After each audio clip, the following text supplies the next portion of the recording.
Hello, everyone. Back at it, daily studies. Um, it looks like Spy held this channel here, and it didn't end up making a new low like the master sequence top. And what I'm starting to, uh, I guess, think about is when fractals repeat, right? And I guess this is probably the hardest lesson that I'm gonna have to learn. Can I actually just? So when fractals repeat, doesn't actually go. Man, man.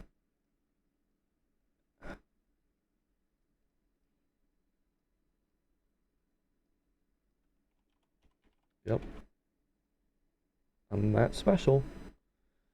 All right. So let's say, just like the mash sequence top, right? It kind of goes like this, sort of, you know.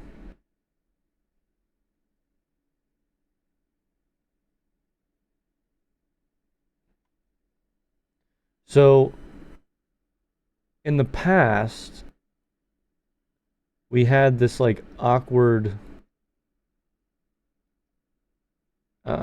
chant. Like I'm not really too sure, like, because it didn't perfectly line up, right? The tops didn't perfectly line up, the bottoms didn't line up. It was just, chop on a 1 minute time frame is all really. But now we're seeing it play out in a macro scale on the 1 hour, right? So if it seems like when a fractal repeats itself, assuming that this is the source, uh, these these bottoms, right, which I've been trying to landmark, are actually marking the bottoms within a respective trend. And I guess that is a mechanic of the market in itself. So, like, when we see trends play out, uh, we could probably, if you really want to waste your life, more so than I have looking for the flipping sequence, we could, I'm sure we could go back really far and we can find something that, you know, that would describe this behavior uh, and use this channel as the uh, medium for that behavior, right? So it's like in the past, this might not have been a bull flag or a downtrend or whatever. It might have just been horizontal, just like a literal, I guess, like price zone, right? But that's what I'm starting to think is going on here on Spy. We didn't get, you know, we didn't get that lower low like I expected. I was fully mentally preparing myself for 452, um, but it decided to hold true to the channel. And so I guess a retest of that bottom limit was acting as that lower low in the past. So I'm curious to see what happens here, right? So if it wants to break down and go to 452, um, then it's still following, and it just slowed down, right? It just slowed down more than I thought. So I don't want to, jump to conclusions. I want to actually try and learn from my mistakes. And the scenario that we have playing on is, you know, this is either the bottom before the run to all-time high. I've said that before, and yes, I will say it again. It is all-time high is going to happen. It's inevitable. It's just trying to micro track it that I'm trying to study. Like, I guess that's the real purpose of these studies, is to look at fractals in a micro sense and try and predict, because these swings are, they're slow, and I mean it's taking almost weeks to play out what took less than 2 hours, and it's like maybe what I should have done is just say, all right, screw it, I'll wait until all-time highs, right? Like, uh, when CPI was near, considering the master sequence had all-time high in the card, CPI is obviously going to be bullish, right? Because, the pullback structure formed here. There was like a ginormous bullish megaphone forming with like this being right at the edge. Like it was going to break out. It was just the easiest call in the world, right? At least for me. So it's like I should have taken profit off of this. It was a news event. Um, and then I should have just waited however long it took for all-time highs and then just piled in the puts there. What I'm thinking is that, assuming that this is the run to all-time high, right? I think that the master sequence is taking 1 minute candles and translating them into 1 hour candles.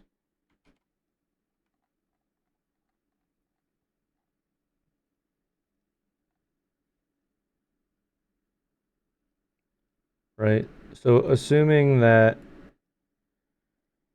this is the top, this is where we're at now, right?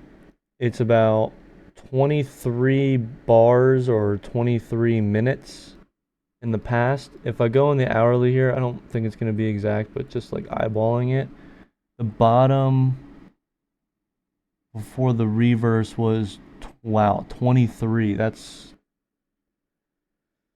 okay, that's insane. So, if you look at this on the 1 minute, let's just translate it. Let's literally translate it. These 1 minute candles to 1 hour candles, right? What are we expecting? Think about this, right? Well, let's say, so what we'll do, right, is I'll take this, see what bar we're at now. We're at 29 bars. Again, I feel pretty certain that, you know, we're either here, where these like dojis happened, or we're playing out this, and probably where these dojis happened, which is kind of unfortunate because that means tomorrow is going to be pretty bearish. Or yeah, that's a little annoying, but we are at 29 bars. So where's 29 minutes take us to? Yeah. So this is the 29th minute, and then this is the 29th bar. So it looks like we're going to get a pretty neutral close. And it looks like we have, yeah, we just have 1 hour left. So we're going to get, so we should get a bullish close actually. And looks like extended hours will be bullish, and then tomorrow we'll open up at the same level. I thought, oh man, that means like Thursday or Friday is when we're going to get the movement. I know it's a little ridiculous, but it is what it is. Let's see, when do we start the next 55 bars? You know where 55 bars puts us? Thursday morning. Dang it. I might get out of calls at the end here, because I really don't want to deal with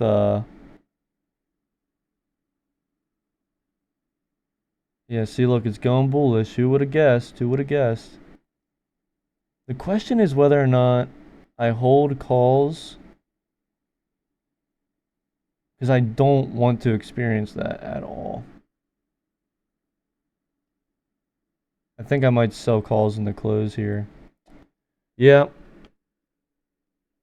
Uh, but it's like, it's relative, you know what I mean?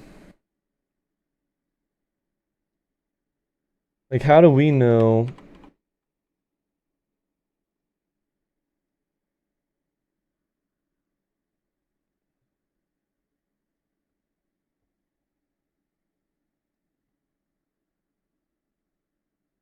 Because it looks like it comes and bounces off of this, right?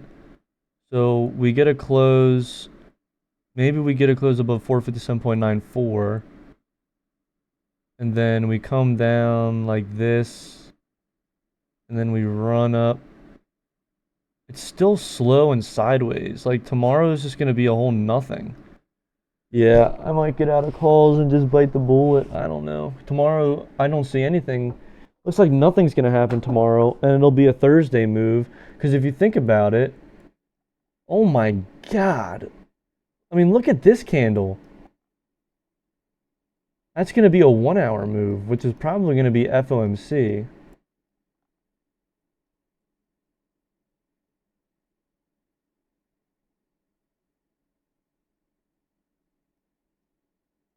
I hope you guys realize how crazy that this is. Like, it's just insane how this is allowed to work at all.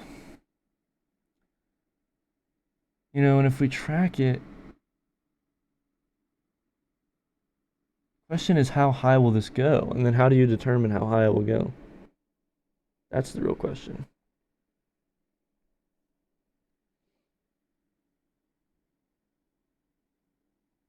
And tough decision. Do I get out of calls today at the close here, or do I? Because I want to catch GameStop, right? I want to catch GameStop earnings.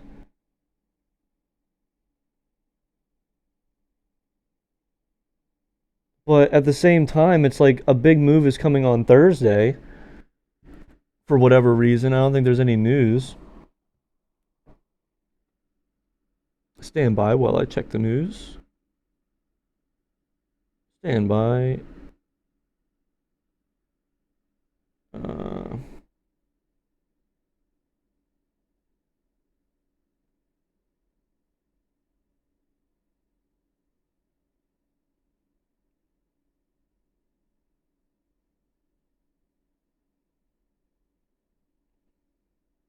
Technical difficulties.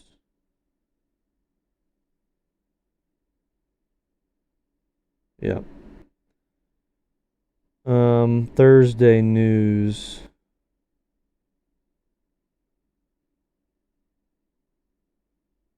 Jobless claims. And then we have 4-week bill option, 8-week bill auction, 15-year mortgage rate, 30-year mortgage rate, consumer credit change, end of the day on Thursday.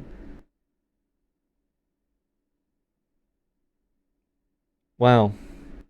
All right, I guess jobless claims is the catalyst for this moving then.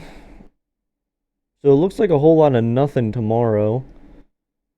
Bummer. I guess I'll have to skip out on GameStop earnings. These are the questions that try men's souls. So yeah, bullish here. I think it's just bullish all around, right? I mean, if you just go 460 calls, obviously just print money printer at this point, not financial advice, obviously. I don't know what I'm talking about. This has no value whatsoever. Take it with a grain of salt. But you know, wink wink, right? This is kind of crazy. I definitely suggest that you do this, right? This is May 1st, 2023 on the 1 minute. This is the third top that I think that we have played out, and we are now tracking upwards to all-time highs, which is relative to the start of the sequence, which I don't know. Did I make a video on it or not? I don't know. But it looks like jobless claims will be bullish, and it looks like it'll just be a slow grind up into FOMC. Dude, calls on FOMC drop. Holy crap. And then you guys all know what happens probably at the end of the day, right? Like this chop here. I think here's my theory, okay? We're playing out the 1 minute to 1 hour ratio or scale, and then when FOMC drops, all this chop nonsense is gonna be like seconds, dude. You know? And then this drop will start end of the day, and the next day after FOMC, as you can see, it's just pain, just literal pain. And if you want to know something really interesting, guess what happened today? Guess what happened today? Yeah, a 1 minute gap formed at the bottom here. And then what happened at the where did the bottom of this drop mark? It marked below, or I mean, can't really, I don't want to be precise here, right? But it comes down and retraces this breakout move, which is what we're seeing, right? Which is what we've seen today. So this 1 minute gap is the target after Fed. So I think the play here is, here's what I think the play here is, okay? All-time highs, Fed, if you want to gamble it, right? Calls for the spike. Not financial advice, obviously. Calls for the spike, and then you take profit as soon as you get scared because it's going to be quick, right? We all know it's going to be quick. It's going to be hard. After you get the profit on there, then you go puts 1 day to expiry, just in case, right? To 454. I know that sounds crazy. I know it sounds crazy. Might do 2 days to expiry, right? Because I'm saying that it'll go from 470 to 454. I mean, think about this, right? I mean, look at this drop. Just look at it. So we have to keep in mind here what's going to happen, because you think they're going to play out this drop after FOMC. They're going to save it till the next day is what I think, because this is where you trap people. This is where you trap people. Because then what you can do here is you drop it, and then you just have an insane bounce maybe, right? Maybe you bait them all with like, I don't know. I don't know how you would do it really, but I think at this point, whatever the news is going to cause this. It's going to be pretty bad. So I think everyone will be trying to exit, and then that's when you'll get, you know, this. And this is the main move right here. You have to make money off of this drop, because after this slow grind bounce, it's just bear traps, because everyone knows it's bearish, right? But I mean, look at what happens after this. It just slow grinds. It just like chops sideways, and then yeah, it'll come back down maybe like, I don't know, 4% or something. I mean, 4% is a lot. What am I talking about? I mean, this move, the scale is just way different. So, but nonetheless, it's kind of an issue, because how long is this bounce going to take? You know, where's the target? So, maybe I'll make a video on trying to landmark those targets, but I haven't been too good at doing that with this top section here. So, you know,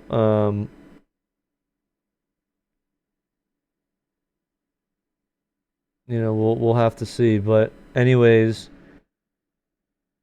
we know the path, we know the bias, we know the trend, we know the ratio, the scale, we know what's coming, all-time highs, whatever happens, Fed release, whatever, after all-time highs, after the Fed release, after the Fed pop, we become bearish, and we take over this market as bears, and we completely capitalize on this manipulated, disgusting, pathetic system that is fractal distribution. Okay, so, you know, but we have to wait and see for confirmation here, right? We gotta get a bullish close on SPY at least. But I mean, you know, there's still an hour left in the market, so I would really like to see a close above 457, which would be a what? 0.30% move? Yeah, it's possible. But I'm scared it's going to retrace, so I will definitely look to take profit on calls, which will blow because, yeah, but, take it as it comes, right? Profit's profit. All right, guys. I hope you do well trading this week and next week, going forward all the time. And until next time, peace.